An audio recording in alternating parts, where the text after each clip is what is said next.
Sa lahat po ng mga institusyon, alam ko na halimbawa dyan sa Hawaii, hindi ko alam kung gaano ka kalawak ang job opportunities. I have no idea, but I just would like to put it into a context na ewan ko kung kayo ba dyan sa Hawaii yung pag nag-apply ka ng trabaho, it's not hard to find a job. Ganyan ba dyan? Or it takes months bago ka makahanap ng trabaho? I think siguro dyan sa Hawaii, hindi mahirap, no? Pag halimbawa, hindi ka lang magpili. I mean, hindi ka lang choosy. Hindi ka lang maarte. Hindi ka lang maarte. You can always find a job. In other words, there is always a vacancy. Diba? And you can always look for a job. And when you're looking for a job, it's not just serving in that company. It's more on what I can get. Tama? Kasi kaya ka nga pumasok sa trabaho because of what you can gain. Not simply because of what you can give. Because lahat ngayon binabayaran. Di po ba? Hindi pwedeng mag-render ka ng serbisyo for free.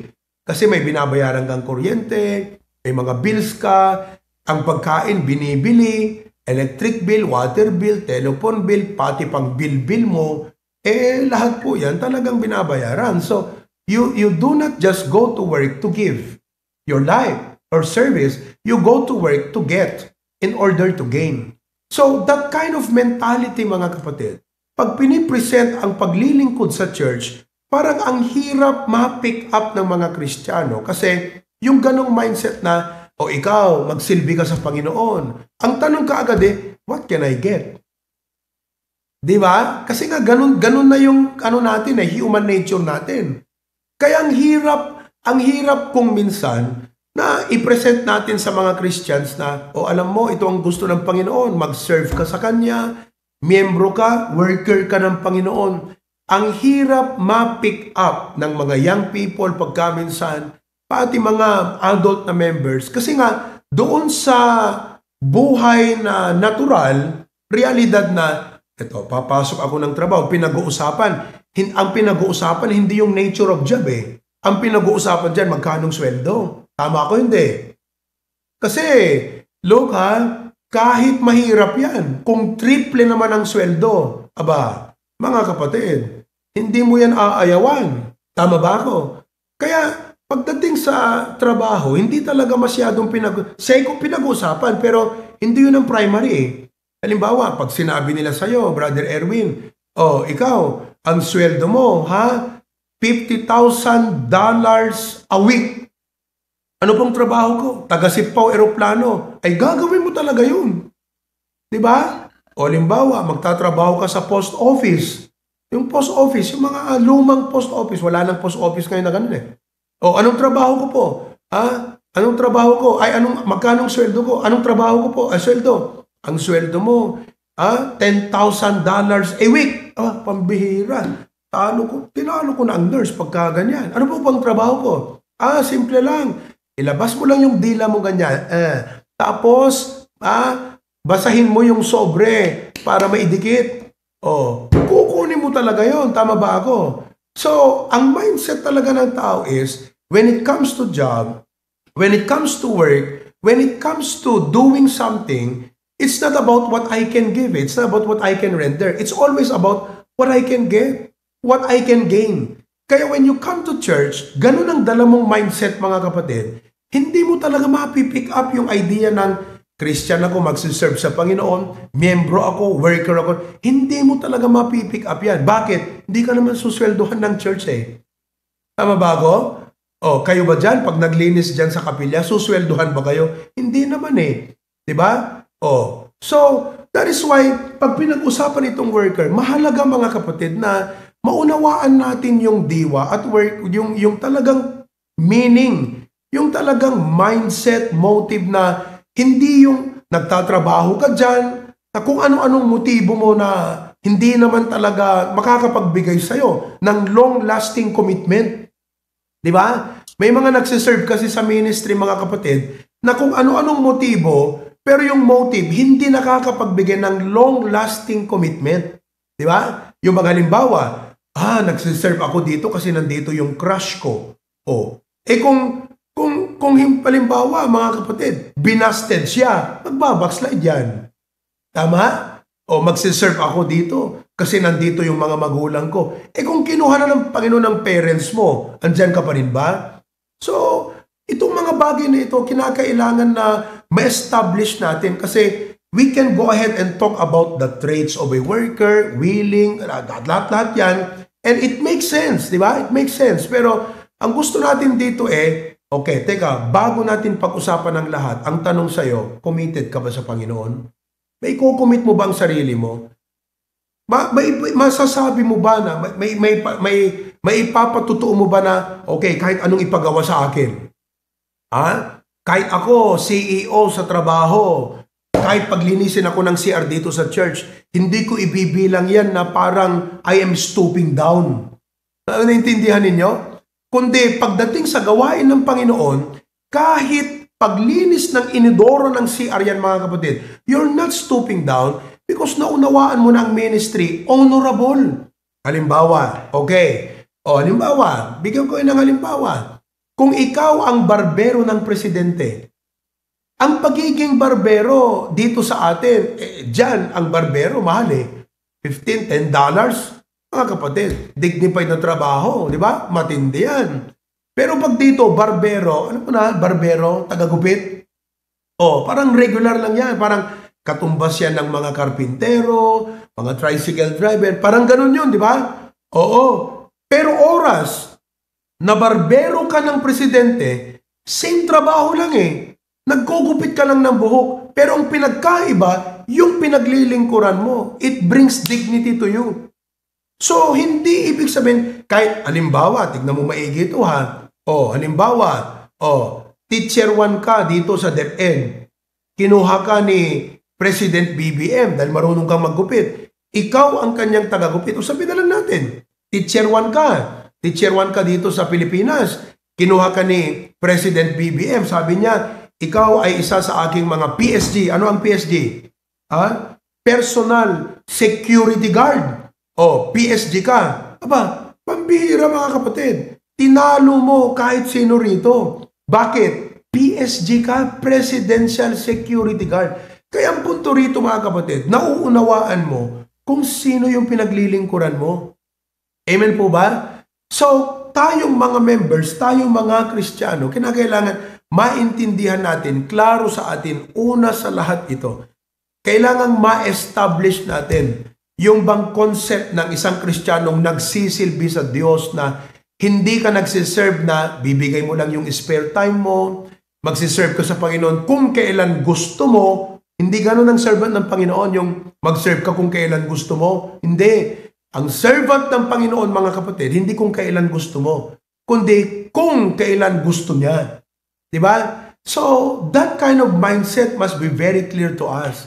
Yan ang makakapagbigay sa atin ng long-lasting commitment sa gawain ng ating Panginoong Diyos. Okay? Now, what kind of worker? So, naintindihan na natin. If all of us are nandun na sa punto na, okay, Pastor, na-realize ko na I have my life, I have my family, and I have my job, pero as a Christian, I consider it my highest privilege na ako ay magamit ng Panginoon, makapag-serve ako sa Kanya. Amen? Biruin mo yung member ni Pastor Tuason, yung na-mention niya, principal ng eskwelahan. Di ba? Kung principal ka, ikaw ang nag-uutos. May janitor doon sa eskwela. Okay, mga janitor, linisan nyo to. Kayo mga bata, ayusin nyo yan. Pero doon sa church nila, sa MBB Kawayan City, dahil gusto niya na makapag-serve sa Lord, gusto niya na may ministry, ang bakante lang na ministry na pwede siyang talaga makapaglingkod, maglinis mga kapatid. Kinuha niya yun. Principal. Pero sa church naglinis. Hindi yon stooping down na you're condescending na ako, principal ako sa eskwelahan pero dito kailangan kong mag-humble down. Hindi, it's not about humbling down. It's about counting the ministry a great honor na para bagang kahit tagapunas ka na lang ng sapatos ng pastor, tuwang-tuwa ka na. Hindi yung principal ako pero dito kailangan kong mag-humble down. Mali yung mindset na yun Diba? Although, may punto rin yun na ikaw CEO sa trabaho, dito servant kayo. Punto yan. Pero mas maganda tong mindset na to na kahit CEO ka sa trabaho, ang tingin mo sa ministry, mas mataas, kaya kahit tagalinis ka lang, grabe yung tuwa mo. Oh, naintindihan nyo mga kapatid? Iba kasi yung mindset na CEO ako sa trabaho, pero dito sa church, kailangan kong mag-humble down. Hindi eh. Naunawaan po natin, kundi CEO ako sa trabaho, pero ang gawain ng Panginoon is very honorable na kahit ako taga-abot lang ng tubig ng lingkod ng Panginoon, grabe, I count it a great honor and privilege. Oh, dapat mga ganon ang mindset natin mga kapatid. Hello? Oh, palibhasa kasi maraming mga tao, pati Kristiyano, napakababa ang tingin nila sa church. Napakababa ang tingin nila sa ministry mga kapatid. Don't you know that the ministry, there is no higher institution on earth than the very institution na ang Panginoon mismo, siya ang nagtayo. Naunawaan po ninyo? Kung ang Panginoon ang nagtayo ng church na bilang kanyang institusyon, wala nang mas mataas na institusyon dyan. Not even the government, not even the school, not even any. Dapat ganun po ang ating mindset pagdating sa gawain, sa business ng ating Panginoong Diyos. And because of that, the traits of a good worker, number one, we should be willing.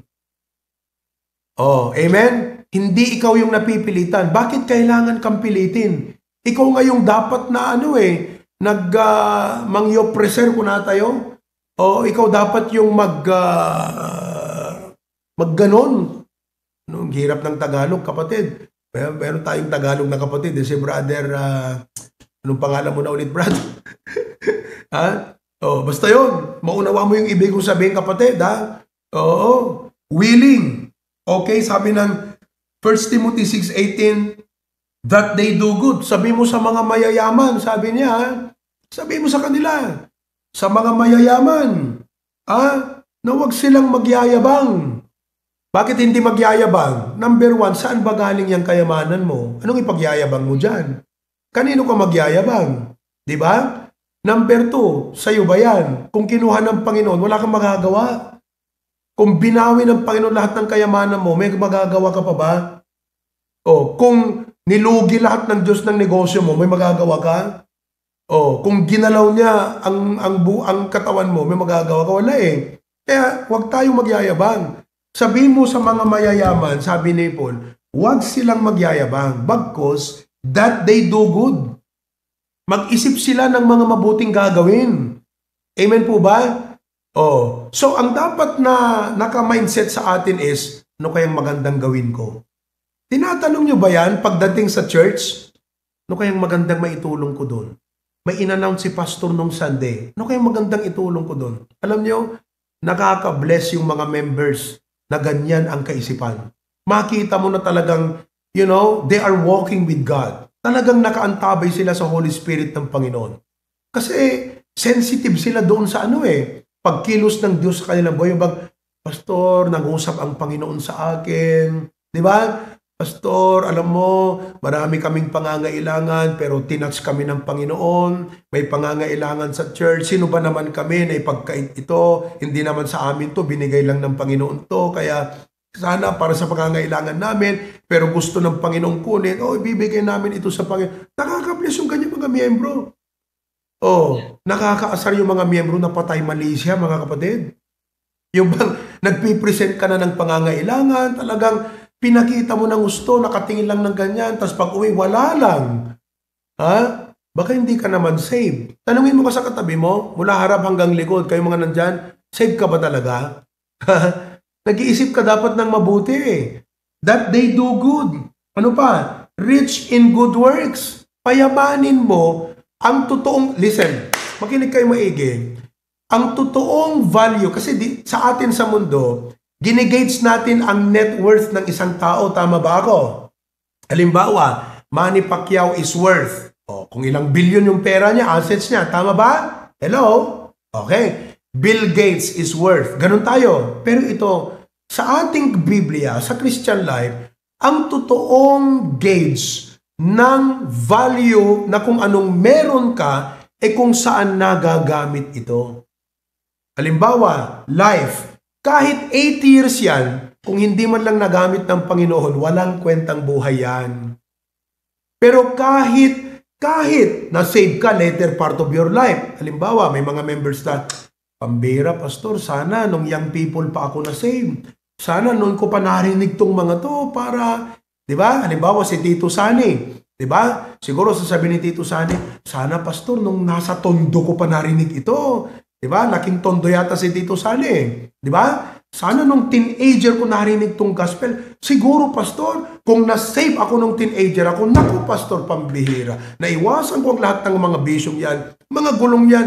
Pagka nga nagpastor ako ngayon O, di ba? Pambihira. Pero, pastor kung kailan ko lang nakilala ang Panginoon Pero alam mo, Tito Sani, kahit 10 years na lang yan, 15 years na lang yan, kung pinagamit mo sa Panginoon yan, may kwenta yung 15 years na yan Kaya mga kapatid, kahit ilang years ka pa nabuhay, pag hindi mo pinagamit sa Panginoon, walang kwenta yan Ang totoong value ng kayamanan, nakasalalay sa kung saan mo ginugol ito, kung saan mo ginagamit ito, mga kapatid. Kaya, ang sabi ng Bible, sabihin mo sa mga mayayaman payamanin nila yan sa mabuting gawa.